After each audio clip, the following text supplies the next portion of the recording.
Ela é de Santo Ângelo, uma cidade especial aqui do Rio Grande do Sul. E é uma pessoa que eu já conheço há um tempo de ouvir falar. Nos conhecemos pessoalmente hoje, né, Neca? Hoje. Eu sou amigo de um sobrinho dela, amigo de infância, então eu escutava muito, esse nome é muito recorrente para mim. E é uma pessoa importante nas artes, na arte contemporânea da nossa cidade. E, e tem muito a ver com o mote do porquê o trabalho na NECA por tratar muito da questão da passagem do tempo, né? Tem sido bem recorrente nas nossas conversas esse assunto. Acho que é um assunto importante para as pessoas, a passagem do tempo, as perdas, né? Os ganhos com as perdas, inclusive. E a gente falou um pouco antes também sobre a beleza da tristeza. A beleza que tem na dor. Na dor, exato. E eu queria então que a gente começasse, né, falando sobre isso, sobre a passagem do tempo no teu trabalho. Então, como nós estávamos falando também anteriormente, tem mais ou menos uns 20 anos que eu comecei a trabalhar com a questão da perda e da morte. E o primeiro trabalho que eu fiz foi em homenagem à minha mãe, aos 55 anos de vida dela, que eu fiz um trabalho com 55 módulos, que tinha uma matriz com a letra T, uma matriz de ferro, e que também significa, além de significar a letra do nome dela, né, de Terezinha, ela chamava-se Terezinha, também é uma cruz. Né? Ela faleceu aos 55 anos. 55 anos. Que nova. Muito nova. E bem depois, quando eu fui começar essa minha experiência em arte, uma pesquisa em arte, é que veio esse trabalho. Eu não tinha consciência de passagem do tempo ali, naquele momento. E como não tive a consciência da passagem do tempo no meu trabalho por muito tempo. Uhum. Mais recentemente, porque o meu discurso era esse, né? Perda, desolação pela perda, solidão, né? A morte. Vinha sempre, essas modulações vinham sempre no meu trabalho. Uhum. E a passagem do tempo passava ao largo. Mais recentemente, algumas pessoas conhecidas, amigas e amigas artistas, e a Gabriela, mais recentemente, que foi curadora da minha última exposição, antes ainda, a Necarta. Antes ainda, eu gosto muito desse ainda. Título. Os títulos da NECA são bem fortes, né? Antes ainda. E esse título eu posso te explicar depois, porque tem esse título antes e ainda. Explica agora já. Posso explicar agora? Sim, claro. Não, é assim, ó, é que nós resolvemos... eu tenho um trabalho que foi feito em Portugal, e é um trabalho a 4 mãos, meu e do meu marido. E aí, mas naquele momento, como tudo que eu faço, eu não estava imaginando ele como um trabalho que ia ser mostrado em algum momento para outras pessoas verem. Ele eram registros no inverno de 2019, que eu morava em Portugal, em Setúbal, e de madrugada as janelas amanheciam. Sabe como era em Santo Ângelo, como era no interior do Rio Grande do Sul antigamente, tu que és de Uruguaiana? Úmidas. E o inverno era inverno, né? Então a gente acordava, tinha aquela geada e tinha aquelas... E as nossas janelas eram todas embaçadas. Né? Então assim aconteceu naquele inverno lá. E teve um dia que eu levantei de madrugada e eu vi aquela coisa assim, era o amanhecer, né? Eu vi aquela coisa, aquela janela embaçada, fui lá e fiz um registro. Né? E fazia. Não todos os dias, mas ia fazendo um registro. Um belo dia, quando eu me dei conta, tinham outras escritas junto ou do lado. Né? E aí eu fui lá e registrava. E era o meu marido que fazia. E aí surgiu esse trabalho que a gente colocou nessa última exposição, que chamou-se, que até a Gabriela que encontrou esse título que eu achei muito incrível, a Gabriela Mota, que é Diário Comum. Diário Comum. Diário Comum, quer dizer, um diário feito por nós dois, né, registrando um inverno em Portugal. E aí surgiu um trabalho, depois eu posso te mostrar, estamos perto de algumas fotografias ali. E foi isso que aconteceu. Então, voltando à questão da passagem do tempo, essa consciência de que quem nos traz, o que nos traz, melhor falando, essas minhas questões todas, que a gente falou agora há pouco, é a passagem do tempo. Né? A passagem do tempo vai nos surpreender com muitas coisas, né? Coisas boas e coisas menos boas.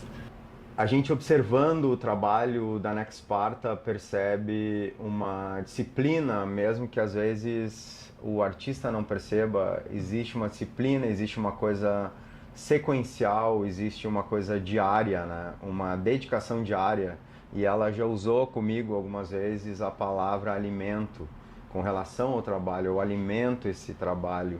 Então eu queria que falasse um pouco da tua percepção com relação a isso, quanto a essa disciplina, ou talvez não essa palavra, talvez uma coisa sequencial. Sim, porque eu acho que a palavra disciplina não se encaixaria, porque é muito difícil um artista ser disciplinado, na minha opinião, eu estou falando, né, de mim. Então, eu tenho alguns trabalhos em processo, vamos dizer assim, né? E um deles é um envelope de cambraia que eu alimento diariamente. Se eu não venho, ele está aqui no ateliê, esse meu trabalho, e se eu não venho se eu não venho diariamente aqui, eu de casa eu já faço o registro e depois venho alimentá-lo. E ele é muito importante para mim, esse trabalho. E ele está depositado, esses são pedacinhos de papel, onde em cada pedacinho desses eu registro o dia em que nós estamos. Por exemplo... E deposita num envelope de cambraia. Num envelope de cambraia. Que é um tecido. Que é um tecido que não, suave. Praticamente não existe mais. Né? É como eu acho que... Acho não. Talvez tenha sido intuitivo, mas eu queria um tecido que aconchegasse, né? Que fosse carinhoso. Meio útero. Meio útero também. E aí esse trabalho, ele vai comigo, vai me acompanhar até o dia que eu morrer. E ele é uma homenagem ao meu marido, que eu perdi na época da pandemia, não de Covid, ele faleceu de um mal súbito, faleceu na rua. E esse trabalho, então, é um elo que eu tenho, diário, que eu tenho com ele, né? Eu sinto dessa forma, né? Esse trabalho, então, ele é muito importante.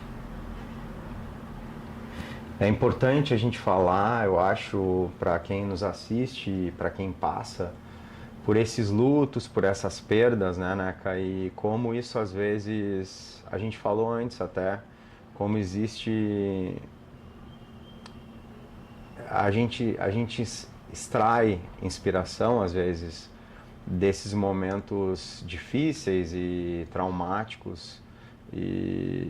Então, mas eu acho que eu não te diria que eu extraio desses momentos. Vou te explicar por quê. Porque era uma dúvida que eu sempre tinha, nós comentamos anteriormente ali, que tem algumas pessoas amigas, artistas ou não, pessoas que se debruçam um pouco sobre o meu trabalho e que me falam isso, Neca, tu és uma pessoa normalmente alegre, de bem com a vida, né, animada, e como é que tu lidas com essas questões tão incômodas, né, as questões que cutucam, porque a morte cutuca. A morte, ela não pede para chegar, né, a morte é ousada. Eu sempre digo isso, a morte é ousada. É ousada. E eu tenho uma explicação para isso. E vou te explicar como é que aconteceu a minha resposta. As pessoas me perguntavam isso, né? E eu não sabia exatamente o que responder, ficava sem saber o que responder. Mas afinal, por que, né, que eu trago esses assuntos, né, que são tão incômodos para as pessoas às vezes, né? Apesar de ser a única coisa certa na nossa vida, né? Sim. Que isso é uma questão do tempo também, que é a certeza que ele nos dá, né? Uma certeza que nós temos. Que nós né? temos da nossa transitoriedade, né? E aí eu me perguntava sempre, mas por que não tenho resposta? Aí um dia eu estava em casa lendo Cecília Meirelles, e aí uma pequena escrita da Cecília, que dizia assim, não sou alegre e nem sou triste, sou artista. Eu achei aquilo, eu cheguei a ficar até arrepiada, eu digo, tá aí a minha resposta. Né? Tá aí a minha resposta, porque o meu trabalho, ele não é uma condição para ele acontecer, eu estar ou alegre ou estar triste, eu me sentir alegre ou me sentir triste. Ele está numa outra esfera, Ele está num outro lugar, né? Ele tem outras camadas. Então eu encontrei minha resposta. Então eu posso fazer uma leitura talvez dessa lágrima tão recorrente nas imagens da Neca como uma lágrima talvez emotiva? Triste. A lágrima, ela pode ser vir da alegria também, né? Emotiva. Mas sim, claro, tem. Eu tenho uma coisa assim no meu processo que, por exemplo, se eu vejo uma imagem, as imagens são todas apropriadas, que eu trabalho algumas imagens colocando uma lágrima, colocando uma lágrima que é uma pedra, que tem um trabalho aqui também no ateliê. Quando eu vejo, eu já enxergo daquela forma. Não sei se tu que és artista também, tu vais me entender, né? Na minha casa nunca pegou O Homem Não Chora, porque meu pai é muito emotivo e eu acho que vendo isso, depois dos 40, 50 anos, eu fui ficando muito emotivo também, eu me emociono muito fácil, assim. E eu não me importo, eu deixo vir, assim, sabe? Lindo. Eu acho bonito. Eu acho lindo. É um erro pensar, por exemplo, que agora falando do meu lado feminino, é um erro pensar que a mulher, para a mulher, isso é né, o homem se emocionar é uma coisa que não deveria ser assim. Ao contrário, né? Importante falar sobre isso. Ao contrário. E os próprios homens, o meu marido era muito emotivo também, muito. Ele via um filme, ele ficava em lágrimas, né? Então é isso, eu vejo agora as tuas lágrimas como não de tristeza, e de emoção também, mesmo, né? Pode ser até de alegria, enfim. Eu tenho perguntado para os artistas uma pergunta que eu me fiz aos 40 anos e acho que já me respondi, como eu disse no outro episódio, que é eu queria saber quando tu te percebeste artista, né? Porque é uma palavra complicada, às vezes a gente não se assume e é tão bonita, né? É um ofício tão bonito. Bonito e difícil. Difícil. Aí eu vou entrar por aí, né?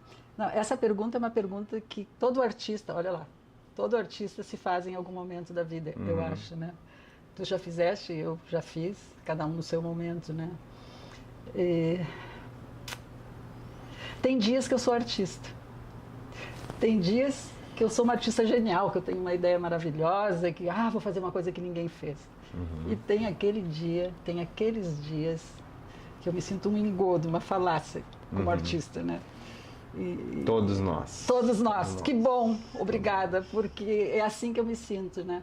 Mas eu tenho uma resposta para isso também. Eu tenho algumas respostas sobre algumas coisas já. Que a maturidade nos dá, né? Eu não sei, porque essa questão da maturidade também vem para uns e para outros em épocas diferentes, né? Mas sim, a tua jornada mais longa, ela vai te ensinando algumas coisas. Né? E sobre essa questão, então eu tenho uma resposta. Viver já é difícil. Fazer arte é mais difícil ainda, né? Porque a arte ela é da ordem do caos, da ordem da desordem, da entropia. A arte é um buraco sem chão.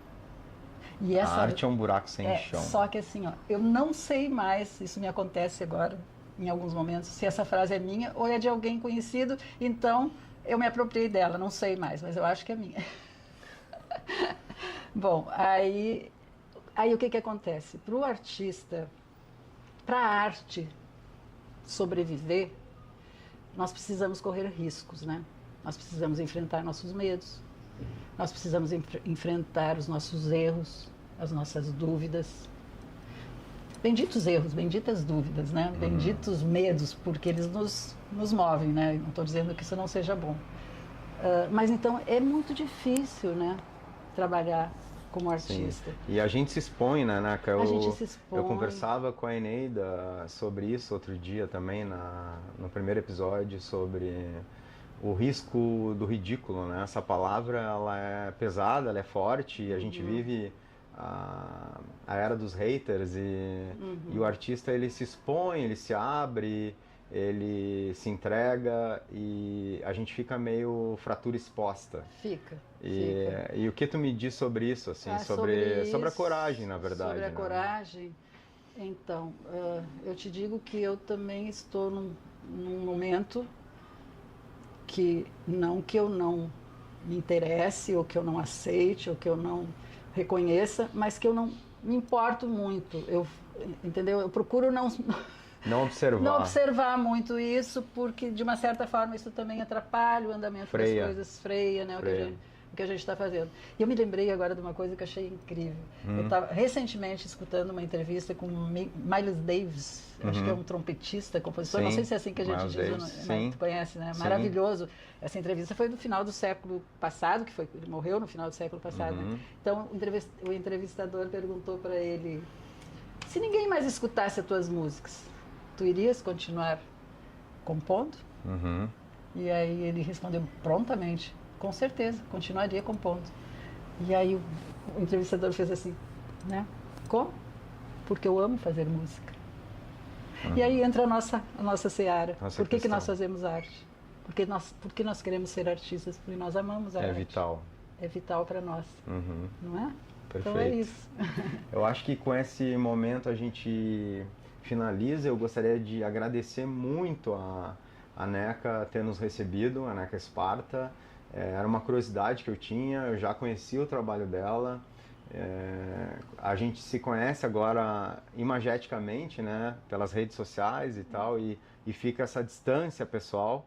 E que eu sempre namorei, assim, de longe. Sim, mas eu tenho que te dizer que apesar de não ter ido ainda na Mascate, uma das causas é porque eu sou uma pessoa muito tímida. Ah, é? E aí chegar num lugar estranho, assim, de repente, sempre me inibiu. Então, eu já tive um pezinho lá e voltava com o pezinho cá. Então, nos conhecemos hoje. E agora eu vou lá para ver a Eneida maravilhosa, né, que vai estar com a nova exposição. E nos conhecemos e agradeço muito, obrigado por ter nos recebido. Obrigada Incrível o teu trabalho. Obrigada a você, obrigada. Valeu. Foi muito bom. Muito bom.